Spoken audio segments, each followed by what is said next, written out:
तो नमस्कार, मेरा नाम है रोहित कुमार। आपका स्वागत है हमारे इस यूट्यूब चैनल पे मानव नेत्र तथा रंग बिरंगा संसार। ये है चैप्टर का नाम। 18 नंबर अध्याय है। विज्ञान पढ़ा रहे हैं कक्षा 10 के लिए। भौतिक विज्ञान चल रहा है। ह्यूमन आइज में भी कुछ न्यूमेरिकल होते हैं, आंकिक प्रश्न होते हैं। उनको समझने के लिए हम आ चुके हैं इस वीडियो में, और हम चाहेंगे कि आपको अच्छी तरीके से सभी चीज़ों को समझ में आ जाए। तो चलिए शुरुआत करेंगे इस चैप्टर की। तो चैप्टर की शुरुआत करते ही हम बता दें कि क्या होती है इसमें आंकिक सवालें। तो भाई आपको दृष्टि दोष होता है, आंखों का दोष, यानी कि निकट की वस्तुएं नहीं दिखाई देती हैं तो दूर दृष्टि दोष, दूर की वस्तुएं नहीं दिखाई देती हैं तो निकट दृष्टि दोष। सॉरी, यहाँ पे थोड़ा सा उल्टा पुल्टा हो सकता है, हो जाएगा, लेकिन चीज़ें बहुत सिंपल सी हैं। मैं आपको एकदम क्लियर तरीके से बता देता हूँ कि आंखों में किस प्रकार के दोष होते हैं। बात यूँ होती है कि ये हमारी आंखें हैं, बहुत ही ख़राब आंखें मैं बनाता हूँ, ये आंखें हैं।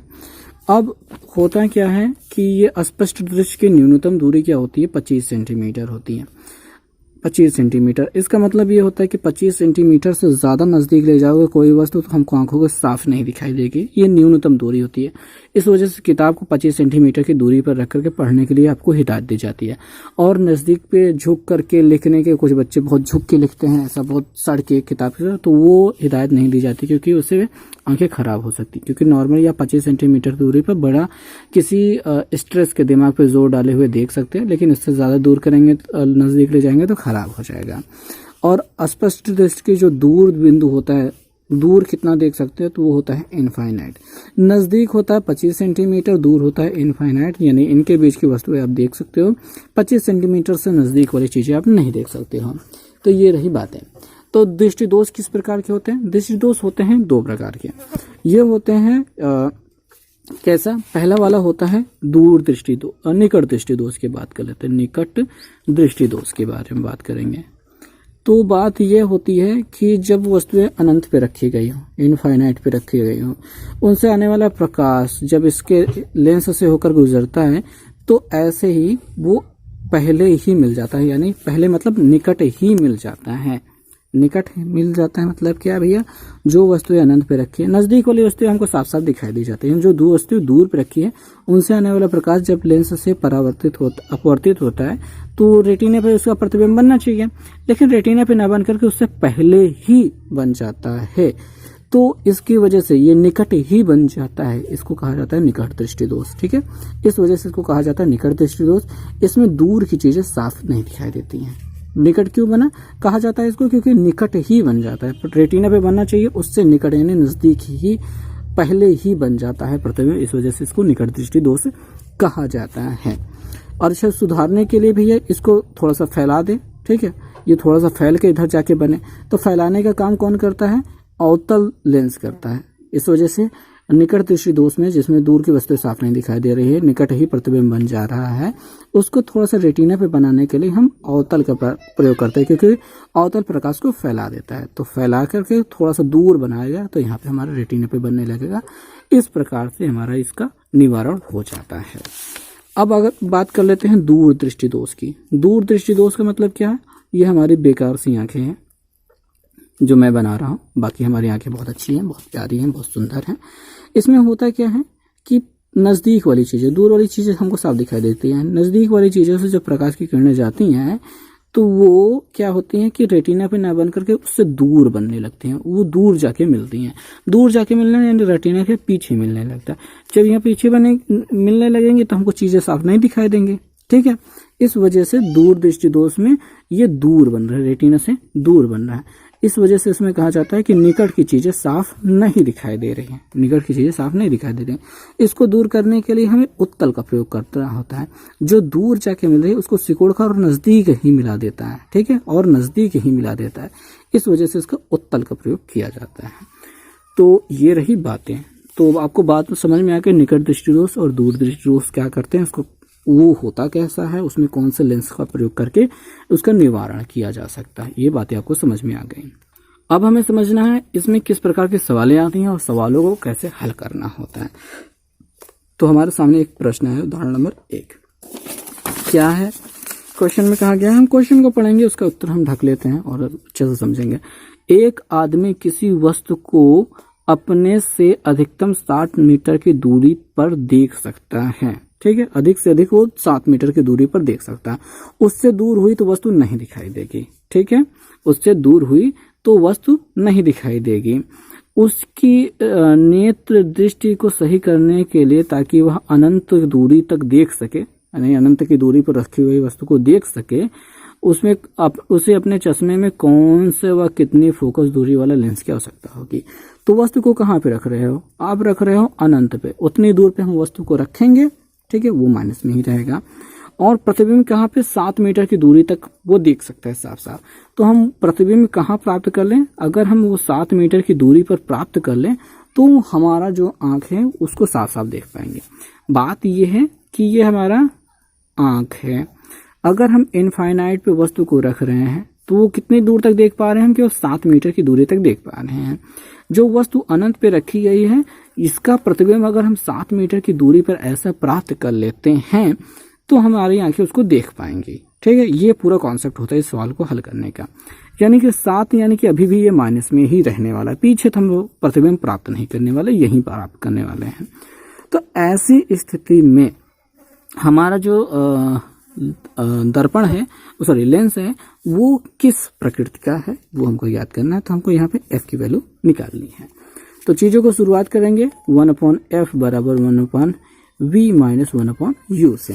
तो बहुत सिंपल सा काम है, सभी चीज़ों को हम समझ चुके हैं। माइनस यहाँ पे 7 रख देंगे, माइनस रख दिया 1/u। u का मान इनफाइनाइट है भैया। इनफाइनाइट को थोड़ा सा अच्छे से समझ लो। किसी संख्या में जब 0 से आप डिवाइड करते हैं, किसी संख्या में 0 से आप भाग करते हैं तो इनफाइनाइट मिलता है। तो यहाँ पे 1/0 है, तो 1/0 ऊपर चला जाएगा 0। ठीक है, बटे 0 ऊपर चला जाएगा, ये माइनस में है, माइनस माइनस ये प्लस हो जाएगा, और यहाँ पे 0 से गुणा कर ये पूरा 0 हो जाएगा, यानी कि -1/7 प्लस 0 हो जाएगा। 1/f बराबर ये चल रहा है। तो f बराबर क्या मिल गया हमको? उलट करके ये -7 मिल गया सेंटीमीटर। -7 सॉरी ये मीटर है कि सेंटीमीटर है? हमने यहाँ पे 7 मीटर की दूरी की बात की थी, तो ये मीटर में ही मिलेगा। ठीक है, वस्तु को हमने 7 मीटर की दूरी पे रखा गया था, तो फोकस दूरी यहाँ पे मीटर में मिलेगी, यानी 7 मीटर की दूरी पे। अब चूंकि ये माइनस में मिल रहा है, इस वजह से कहेंगे हम अवतल लेंस की आवश्यकता होगी भैया। अवतल लेंस की आवश्यकता होगी क्योंकि ये ऋण चिन्ह मिला है। अगर ये प्लस मिला होता तो हम उत्तल कहते हैं। तो यहाँ पे 7 मीटर फोकस दूरी वाले अवतल लेंस की आवश्यकता होगी इस दृष्टि दोष को दूर करने के लिए। तो बातें आपको समझ में आई हैं। अगले वाले प्रश्न में हम चल लेते हैं।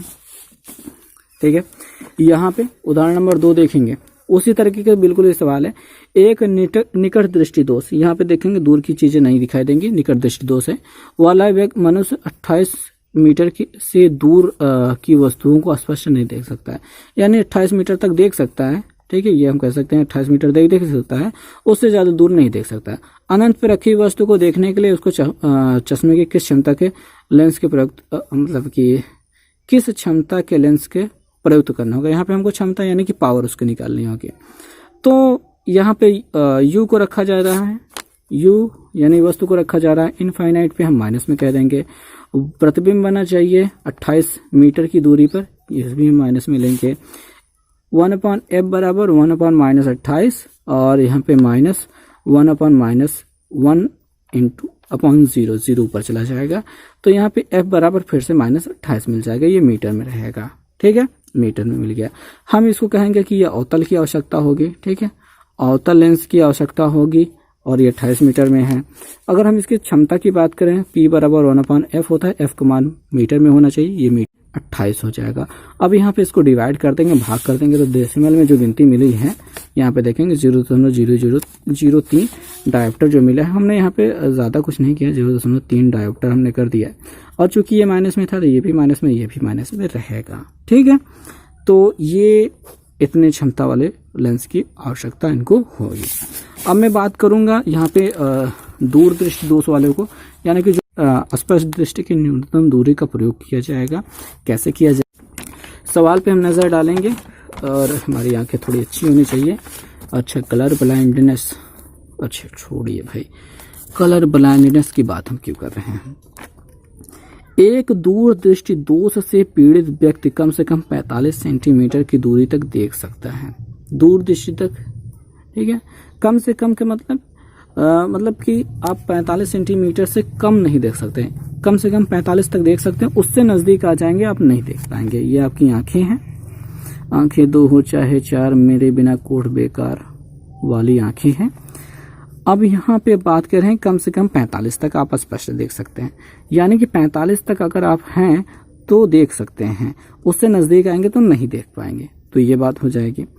इस व्यक्ति के दृष्टि दोष का निवारण के लिए किस हेतु चश्मे में प्रयुक्त लेंस की फोकस दूरी ज्ञात कीजिए। यहाँ पे स्पष्ट दृष्टि की न्यूनतम दूरी 25 सेंटीमीटर। 25 सेंटीमीटर का मतलब हम 25 सेंटीमीटर की दूरी पर हम अपनी किताब रखेंगे, यहाँ पे हम किताब रखेंगे, उसका अक्षर देखेंगे और वो 45 पे अगर दिखाई दे जाएगा तो हम साफ साफ उसको देख पाएंगे। आपने देखा होगा कुछ बुढ़े लोग, जो बुजुर्ग लोग होते हैं, उनकी आंखों में यहाँ पे दोष हो जाता है, ये दूरदृष्टि दोष। तो वो अखबार नज़दीक रख के जैसे नॉर्मली पढ़ा जाता है वैसे नहीं पढ़ पाते हैं, तो अखबार को दूर ले जाके बहुत हाथ तान करके एकदम पीछे की ओर ले जाकर पढ़ते हैं। तो ऐसी स्थिति में वो क्या करते हैं, अब जहां तक वो देख पाते हैं, जहां तक वो न्यूनतम देख पाते हैं स्पष्ट रूप से, वहां पे पन्ने को ले जाकर के पढ़ते हैं अखबार को, ताकि वो उनको दिखाई दे। नज़दीक रखेंगे तो उनको नहीं दिखाई देगा। जैसे नॉर्मली आप क्या करेंगे कि अभी आप दूर रख करके देखेंगे वीडियो को, आप देख पाएंगे। अगर यही मोबाइल अगर अपने आंखों के नज़दीक बहुत ले जाएंगे तो आपको स्पष्ट नहीं दिखाई देगा। तो यही सेम प्रॉब्लम होती है। तो हमारी किताब यहाँ पे 25 सेंटीमीटर की दूरी पर रहेगी और प्रतिबिंब यहाँ पे 45 पे बनेगा। यानी हमको U का मान रखना है 25 सेंटीमीटर जो कि माइनस में रहेगा, और V का मान रखना है 45 सेंटीमीटर जो कि माइनस में रहेगा। और ऐसे में कौन से लेंस की आवश्यकता होगी वो निकालने के लिए 1/f बराबर 1/v माइनस 1/u को प्रयोग करना होगा। 1/u का मान, V का मान -45 से वो रख लिया, -1/u बराबर -25 से वो रख दिया, माइनस माइनस ये प्लस हो जाएगा, -1/45 प्लस 1/25 हो जाएगा। एलसीएम लेंगे, लघुत्तम। तो यहाँ पे हमारा लघुत्तम जो मिलने वाला है ये मिल जाएगा 45 और 25 का लघुत्तम।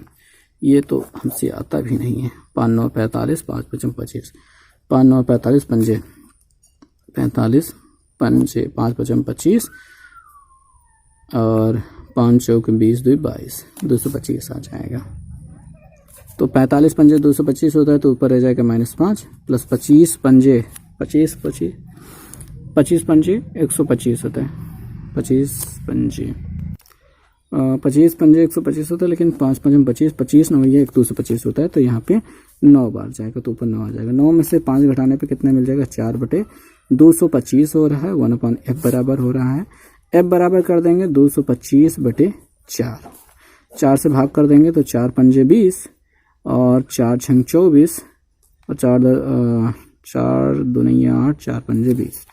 तो ये 56.25 सेंटीमीटर जो मिलेगा वो प्लस में मिल गया।